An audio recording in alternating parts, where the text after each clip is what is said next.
안녕하세요. 미디어드슨 가족 여러분. 오늘 하루도 정말 하나님의 그 화평과 진리가 여러분들 삶 가운데 나타나기를 기도합니다. 오늘은 수요 예배가 없습니다. 대신 가정에서 가정 예배로 가족들과 함께 하나님께 받은 복을 좀 세워보시는 그런 시간을 가졌으면 좋겠고요. 새벽 예배는 땡스기빙 주말에도 계속 되겠습니다. 사도신경 하심으로 11월 24일 수요일 새벽 예배를 시작하도록 하겠습니다. 전능하사 천지를 만드신 하나님 아버지를 내가 믿사오며 그 외아들 우리 주 예수 그리스도를 믿사오니 이는 성령으로 잉태하사 동정녀 마리아에게 나시고 본디오 빌라도에게 고난을 받으사 십자가에 못 박혀 죽으시고 장사한 지 사흘 만에 죽은 자 가운데서 다시 살아나시며 하늘에 오르사 전능하신 하나님 우편에 앉아 계시다가 저희로서 산자와 죽은 자를 심판하러 오시리라. 성령을 믿사오며 거룩한 공회와 성도가 서로 교통하는 것과 죄를 사하여 주시는 것과 몸이 다시 사는 것과 영원히 사는 것을 믿사옵나이다. 아멘. 찬송가 369장 함께 찬양하시겠습니다. 찬송가 369장입니다. 죄짐 맡은 우리 구주 함께 찬양하도록 하겠습니다. 통합으로는 옛날 찬송가로는 487장입니다. 찬송가 369장 죄짐 맡은 우리 구주 함께 찬양하시겠습니다.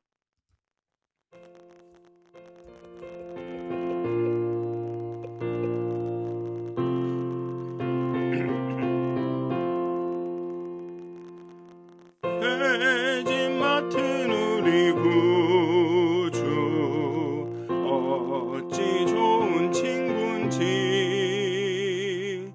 걱정 근심 무거운 짐 우리 주께 맡기세 주께 고함 없는 고로 복을 받지 못하네 사람들이 어찌하여 아뢰 주를 모를까 시험 걱정 모든 괴로움 없는 사람 누군가 부질없이 낙심 말고 기도드려 아뢰세 이런 진실하신 친구 찾아볼 수 있을까 우리 약함 아시오니 어찌 아니하를까 근심 걱정 무거운 짐 아니신 자 누군가 피난처는 우리 예수 주께 기도드리세 세상 친구 멸시하고 너를 조롱하여도 예수 품에 안기어서 참된 위로 받겠네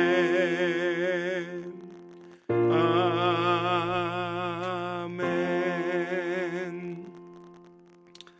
하나님 정말 우리의 가장 큰 어려움과 우리의 짐을 맡아주시는 우리의 죄짐을 맡아주신 예수 그리스도 앞에 믿음과 사랑과 존경을 가지고 나아갑니다. 하나님 우리가 말씀을 읽고 묵상하고 찬송하고 기도할 때 하나님의 영이 우리 가운데 임하셔서 우리 가운데 정말 예수 그리스도께서 그의 삶과 죽으심을 통하여서 우리에게 가르친 것을 깨달아 알게 하시고 정말 하나님의 그 평안과 그 진리가 우리 삶 가운데 살아날 수 있도록 증거될 수 있도록 하나님 우리를 가르쳐 주시고 우리를 깨우쳐 주시옵소서. 하나님 우리의 높아진 눈과 교만한 마음을 낮추시고 겸손하게 하나님 앞에 나아가며 겸손히 주의 이름을 부르며 하나님을 의지하며 정말 오직 하나님께만 돌아가는 그런 역사가 나타나게 해 주시옵소서. 날마다 주님을 묵상하며 그리스도의 십자가를 묵상하며 하나님께 나아갈 수 있도록 하나님 우리를 깨우쳐 주시옵소서. 감사합니다. 예수님의 이름으로 기도하였습니다. 아멘. 오늘 함께 나누실 말씀은 스가랴 9장 1절부터 8절까지의 말씀입니다. 스가랴서 9장 1절부터 8절까지의 말씀입니다. 제가 봉독하도록 하겠습니다. 스가랴 9장 1절에서 8절까지의 말씀입니다. 여호와의 말씀이 하드락 땅에 내리며 다메섹에 머물리니 사람들과 이스라엘 모든 지파의 눈이 여호와를 우러러 봄이니라. 그 접경한 하맛에도 임하겠고 두로와 시돈에도 임하리니 그들이 매우 지혜로움이니라. 두로는 자기를 위하여 요새를 건축하며 은을 티끌같이 금을 거리에 진흙같이 쌓았도다. 주께서 그를 정복하시며 그의 권세를 바다에 쳐넣으시리니 그가 불에 삼켜질지라. 아스글론이 보고 무서워하며 가사도 심히 아파할 것이며 에글론은 그 소망이 수치가 되므로 역시 그러하리라. 가사에는 임금이 끊어질 것이며 아스글론에는 주민이 없을 것이며 아스돗에는 잡족이 거주하리라. 내가 블레셋 사람의 교만을 끊고 그의 입에서 그의 피를 그의 입 사이에서 그 가증한 것을 제거하리니 그들도 남아서 우리 하나님께로 돌아와서 유다의 한 지도자같이 되겠고 에글론은 여부스 사람같이 되리라. 내가 내 집을 둘러 진을 쳐서 적군을 막아 거기 왕래하지 못하게 할 것이라. 포악한 자가 다시는 그 지경으로 지나가지 못하리니 이는 내가 눈으로 친히 봄이니라. 스가랴 7장에서 8장에서는 예루살렘의 회복에 대한 메시지가 끝나고 이제 9장에서는 새로운 단락이 시작됩니다. 1장에서부터 6장까지는 그 환상을 통해서 하나님의 메시지를 전했고 7장과 8장에는 그 환상에 대한 어떤 구체적인 예로서 구체적인 증거, 구체적인 결론으로서 예루살렘에 대한 회복, 예루살렘의 회복에 대한 메시지가 나타납니다. 그리고 9장에서는 이젠 또 다른 새로운 단락이 시작이 됩니다. 9장에서는 온 민족 열방에 대한 심판을 선포합니다. 그래서 8장과 9장이 어떤 연속성이 없이 갑자기 열방의 심판을 말하는 것 같지만 8장에서는 예루살렘의 회복에 대해서 얘기하고 9장에서는 열방에 대한 심판을 선포하는 것 같아서 좀 완전히 다른 것 같지만 이스라엘의 회복은 이스라엘을 점령하고 이스라엘을 멸망시키고 이스라엘을 괴롭힌 열방에 대한 심판과 항상 같이 하는 것을 고려한다면 7장부터 9장은 예루살렘의 구원이라는 이스라엘의 회복이라는 같은 주제로 연결되어 있다라고 말할 수가 있을 것 같습니다. 또 예루살렘이든 열방이든 하나님의 정의는 온전히 이루어지게 되어 있다는 사실을 강조하고 있습니다. 예루살렘이든 열방이든 하나님의 뜻을 따르지 않으면 하나님께로 돌아오지 않으면 재앙과 심판을 받는다라는 것을 강조하고 있다라고도 볼 수가 있겠습니다. 1장부터 8장은 날짜에 대한 언급으로 시작하는 반면 무슨 다리오 왕 2년 4년 매월달 이렇게 나오는 반면에 9장부터 14장은 여호와의 말씀이라는 단어로 시작합니다. 9장 1절도 오늘 본문의 1절도 여호와의 말씀으로 시작합니다. 그런데 원문은 여호와의 말씀이 아니라 경고라는 단어로 시작합니다. 즉 여호와의 경고의 말씀이라고 시작합니다. 즉 여호와의 경고의 말씀이 임했다라고 시작을 합니다. 주로 여호와의 말씀이 임했다라거나 아니면 여호와의 경고가 임했다 이런 표현을 쓰는데 이곳과 말라기 1장에서만 이제 스가랴 다음에 나오는 말라기 1장에서만 여호와의 경고의 말씀이라고 이 두 가지가 합쳐져서 쓰입니다. 어쩌면 이러한 공통점 때문에 스가랴 다음에 말라기에 이러한 순서가 형성되었는지도 모르겠습니다. 어쨌든 이러한 차이는 1장부터 8장과 9장부터 14장 사이에 어떤 초점의 변화가 있다는 것을 가르쳐 줍니다. 날짜에 대한 언급이 있는 1장부터 8장은 현재적 시점에서 일어나는 일들과 관련된 메시지를 전합니다. 구체적으로 현재 혹은 가까운 과거의 일들을 이야기하면서 지금은 다리오 왕 2년 몇 월 달에 이런 일이 있었다. 이런 예언이 있었다. 물론 중간중간에 메시아적인 예언과 관련해 미래 사건을 종종 다루기는 합니다. 싹을 얘기하면서 미래적인 메시아적인 존재가 나타나서 이스라엘을 이끌 거다 이런 말을 하긴 하지만 어쨌든 그 초점은 현재에 있습니다. 구체적인 날짜가 언급되는 그 현재. 반면에 9장부터 14장은 미래에 초점을 두고 있습니다. 특히나 12장에서 14장 이 후반부로 갈수록 그 날에라는 표현을 자주 사용하면서 미래적이고 종말론적인 내용을 강화합니다. 즉 여호와의 날, 그 심판과 회복이 온전히 일어나는 그 날을 이야기하면서 자꾸 미래적이고 종말적인 내용을 말합니다. 아모스서가 열방에 대한 심판을 말한 것처럼 9장 1절부터 8절은 열방을 열거하면서 열방에 대한 심판의 메시지를 전합니다. 아모스서는 유다와 이스라엘을 향해 심판 메시지를 전하기 전에 온 민족에 대한 심판 메시지를 전했습니다. 이웃 나라에 대한 심판은 곧 이스라엘에게는 회복과 복의 메시지일 수도 있습니다. 그러나 아모스에서는 온 민족에 대한 심판이 유다와 이스라엘의 경고가 되는 메시지였습니다. 유다와 이스라엘도 온 민족과 다를 바가 없는 죄를 지었고 또 그 죄악으로 말미암아 온 민족과 마찬가지로 심판의 메시지를 받았다. 그것이 아모스의 초점이었는데 오늘 스가랴에서의 초점은 열방의 심판을, 열방의 어떤 그 멸망을, 재앙을 이야기하는 이유는 바로 여호와의 회복과 더 관련이 있다는 것입니다. 여호와의 말씀이, 여호와의 경고가 하드락 땅에 오고 다메섹에 머뭅니다. 하드락과 다메섹은 시리아와 아수르와 아람 지역의 도시입니다. 다메섹은 아수르의 수도였습니다. 페르시아 제국 시대에는 유다 지역의 총독이 이 다메섹에 거주했습니다. 이 하마 또한 아수르의 주요 도시입니다.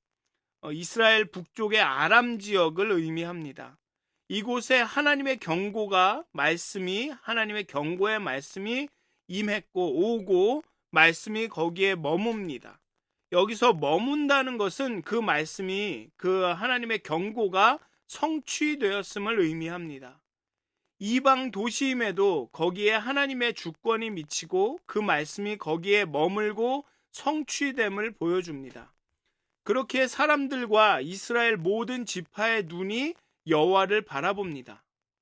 여기서 사람들은 아담이라는 히브리어가 쓰였는데 이는 아람이라는 히브리어와 혼동이 될 수 있기 때문에 어쩌면 그냥 사람들과 이스라엘 모든 지파의 눈이 여호와를 바라본다는 것도 될 수 있지만 어쩌면 아람 사람들, 하드락 다메섹이 아람의 도시이기 때문에 아람 사람들과 이스라엘의 모든 지파의 눈이 여호와를 바라본다고 해석할 수도 있습니다. 그것을 그냥 모든 사람들이라고 해석을 하든 아니면 아람 사람들이라고 해석을 하든 간에 그 의미는 크게 달라지지 않습니다. 여호와 하나님의 재앙이, 여호와 하나님의 그 재앙의 경고의 말씀이, 그 주권이 이방 땅에까지 미치는 것을 보면서 그 땅에 사는 사람들, 열방에 사는 사람들, 심지어는 이스라엘의 모든 지파들조차도 경외함 가운데 그 사건을 바라본다는 것입니다. 와, 하나님이 온 땅 가운데 임하시는구나. 하나님의 말씀이 온 땅 가운데 임하시는구나. 주권이 온 땅 가운데 행해지는구나 라는 것을 보며 경외함 가운데 바라본다는 것이죠. 열방에 대한 심판이 아모스서에서도 언급되었고 많은 선지서에서도 언급되었지만 스가랴에서 주목해야 하는 것은 그 심판이 단순히 열방을 제거하는 일에 머물지 않는다는 것입니다. 열방을 없애고 심판하고 단순히 열방을 사라지게 만드는 것에 머물지 않는다는 것입니다. 이제 본문의 8절이나 이 뒷부분에서도 언급이 되겠지만 열방도 하나님을 깨닫고 하나님에게 돌아오는 것, 이스라엘도 심판과 재앙으로 깨닫고 하나님께 돌아왔듯이 열방이 결국은 이스라엘을 포함한 온 세상이 하나님께 돌아가게 되는 것, 그것이 열방에 대한 심판의 목적이라는 것입니다. 그렇기 때문에 여기에 사람들과 이스라엘의 모든 족속이 지파가 여호와를 바라보게 되는 것입니다. 여호와 하나님이 이스라엘에만 계시는 것이 아니라 온 땅 가운데 열방 가운데 계시는구나 하며 그 하나님이 진짜 하나님이구나 라고 바라보게 되는 것, 그것이 바로 열방에 임하는 심판의 목적이라는 것입니다. 계속적으로 여호와의 경고의 말씀은 그 주변 국가로 퍼져나갑니다. 여기에 하드락과 다메섹뿐만 아니라 두로와 시돈에게도 하나님의 그 경고의 말씀이 퍼져나갑니다. 두로와 시돈은 해안에 위치한 도시입니다. 그 지리적 이점을 이용해서 힘과 부를 축적한 도시입니다. 에스겔서에서는 이들을 지혜자라고까지 언급했습니다. 오늘 3절에서도 보면 두로가 요새를 건축했고 금과 은이 티끌같이 진흙같이 많았다라고, 그렇게 부요했다라고 언급합니다. 그러나 결국 그들의 지혜로움은, 그의 부요함은, 그들의 견고함은, 요새를 짓는 그 견고함은 소용이 없게 되고 하나님의 심판을 받게 될 것입니다. 두로는 자신들의 지혜와 지리적 요건을 이용한 요새로 아수르의 공격을 약 18년간을 버텼습니다. 그러나 그러한 명성도 여호와 앞에서는 아무런 소용이 없게 될 것입니다. 주께서 그를 정복하십니다. 그의 권세를 바다에 쳐넣으시리라고 말합니다.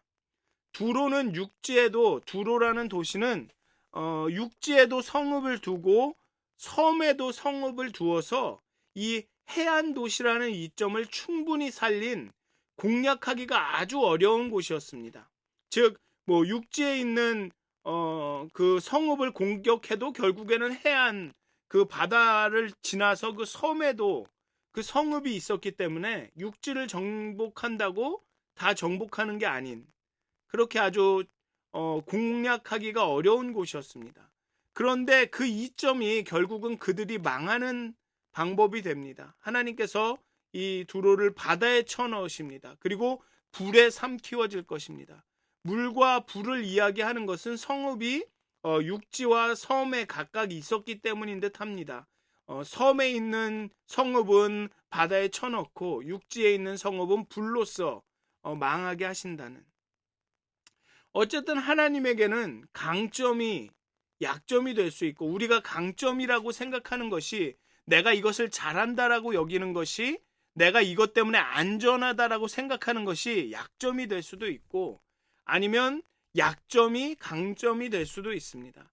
나는 이게 약한데, 나는 이 부분을 못하는데, 나는 이 부분이 도움이 필요한데, 이러한 약점이 하나님의 손을 만나면 강점이 될 수 있다는 것입니다. 따라서 내가 이러한 강점이 있다며 그것을 의지하는 것이나, 나는 이게 약점이다라고 하면서 아무것도 할 수 없다라고 의기소침하는 것이나, 모두가 하나님 앞에서는 어리석은 일입니다. 우리가 의지하는 것은 우리가 갖고 있는 조건이 아니라, 우리가 가지고 있는 능력이 아니라, 우리가 의지하는 것은 하나님이어야 합니다. 오늘의 두로와 시돈은 그 하나님을 의지하는 것이 아니라 자신들이 갖고 있는 경제적인, 지리적인 조건을 의지했기 때문에 하나님의 그 심판 앞에, 재앙 앞에 꼼짝없이 당할 수밖에 없는 것입니다. 그리고 아스글론, 가사, 아스돗, 에글론이 또한 언급됩니다. 이 도시들은, 아스글론, 가사, 아스돗, 에글론들은 하드락과 다메섹 두로 시돈의 그 재앙과 심판을 보면서 무서워하며 수치에 떱니다. 이 아스글론, 가사, 아스돗, 에글론은 이 바벨론의 도시고, 하드락, 다메섹, 두론, 시돈은 아수르의 도시입니다. 즉 아수르가 멸망하는 걸 보면서 이 바벨론의 사람들은, 바벨론의 도시들은 무서워하면서 수치에 떱니다. 6절에 보면 잡족이 거주한다라는 그런 표현이 나오는데요. 이것은 다른 민족에게 멸망당하거나 그 땅에서 쫓겨난다는 것을 의미하죠. 교만은 사람이 자랑하거나 영광을 돌리는 것을 의미합니다. 가리킵니다. 여기서는 블레셋이 지금까지 쌓아온 영광이나 자랑 모두를 가리키며 이것들을 끊겠다는 심판의 메시지를 뜻합니다. 여기 보면 아스돗에는 잡족이 거주로 하리니 내가 블레셋 사람의 교만을 끊고, 블레셋이 자신들이 지금까지 아수르를 멸망시키고 이러면서 우리가 정말 강한 나라다, 우리가 영광스러운 나라다, 우리가 이런 영토를 갖고 있다라는 그런 자랑해오던 것을 다 끊겠다라고 말씀을 하십니다. 그래서 그 5절에 보면 소망도 수치가 되고 임금도 끊어질 것이고 왕이 나타나지 않는다는 거죠. 그렇게 멸망할 것이라는 것입니다. 그런데 여기서 단순히 교만은 마음의 상태만을 의미하지 않습니다. 그것은 이 바벨론이 그들이 쌓은 구체적인 업적과 관련이 됩니다. 블레셋의 업적은 그들을 교만한 상태로 몰아갔습니다. 무엇인가 잘되고 성취가 이루어진다라는 것은 참 감사하고 은혜로운 일이지만 때로는 우리가 이루어가는 그 성공에 도취되어다 보면 교만해질 수 있다라는 거죠. 처음에는 하나님의 은혜다라고 생각을 하던 것이 내가 잘해서 그런가 라는 생각을 할 수 있다라는 것입니다. 다시 말씀드리면 우리가 의지하는 것은 우리가 갖고 있는 능력이나 조건이나 환경이 아니라 하나님이어야 한다는 것입니다. 이스라엘도 열방도 심판의 말씀들을 잘 보면 그들의 병거와 그들의 말과 그들의 병거를 의지할 때, 그들의 군사력을 의지할 때 하나님께서 심판하시는 거죠. 그러면서 너희가 의지할 것은 말과 병거가 아니다, 그런 군사력이 아니라 나를 의지해야 한다라는 말씀을 하십니다. 그리고 7절은 이방의 심판의 다른 모습을 보여줍니다. 지금까지 이방을 심판하실 때와는 그런 심판의 다른 측면을 이야기하고 있습니다. 그냥 열방을 제거하고 없애는 것이 심판의 목적이 아닙니다. 그의 입에서 그의 피를 그의 입 사이에서 그 가증한 것을 제거하신다고 말씀하십니다. 그런데 그 뒤에 보면 그들도 남아서 우리 하나님께로 돌아와서 유다의 한 지도자같이 되겠고 에글론은 여부스 사람같이 되리라. 그들이 여호와께로 돌아온다라고 말씀을 하고 계십니다.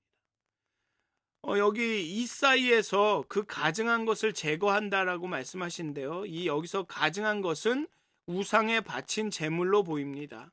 이는 바친 제물을 바친 자들이 나누어 먹음으로써 이 사이에 그 고기가 낀 상태를 묘사하고 있습니다. 여기서 제거하리니에 주목할 필요가 있는데요. 블레셋에게서 가증한 것을 제거함으로써 그들도 남아서 하나님께서 역사하시는 그 결과를 보게 되고 하나님께로 돌아와서 유다와 같이 된다라는 것입니다. 그냥 없애버리는 것이 아니라 제거한다. 이 사이에 낀 것을, 가증한 것을 제거하신다고 했잖아요. 정말로 이 없애버릴 거면 그냥 이 사이에 낀 상태로 그냥 멸망시켜버리면 될 텐데, 이 사이에 있는 그 가증한 것을 제거하신다는 얘기는 고치신다는 얘기고 회복시키시다는 얘기죠. 그렇게 해서 이들도 남아서 하나님께로 돌아오게 만든다는 것입니다. 하나님께로 돌아와서 유다같이 된다. 여부스같이 된다. 여부스 사람처럼 된다라고 말하고 있습니다. 여부스는 다윗이 왕이 되면서 이스라엘에 편입된 지역입니다. 다윗이 여부스 사람의 타작마당을 사서 거기에 제단을 짓습니다. 그리고 나중에 솔로몬이 그곳에 성전을 세웠습니다. 즉 여부스 사람같이 되리라라는 것은 이스라엘의 한 족속처럼 될 것이다라는 것입니다.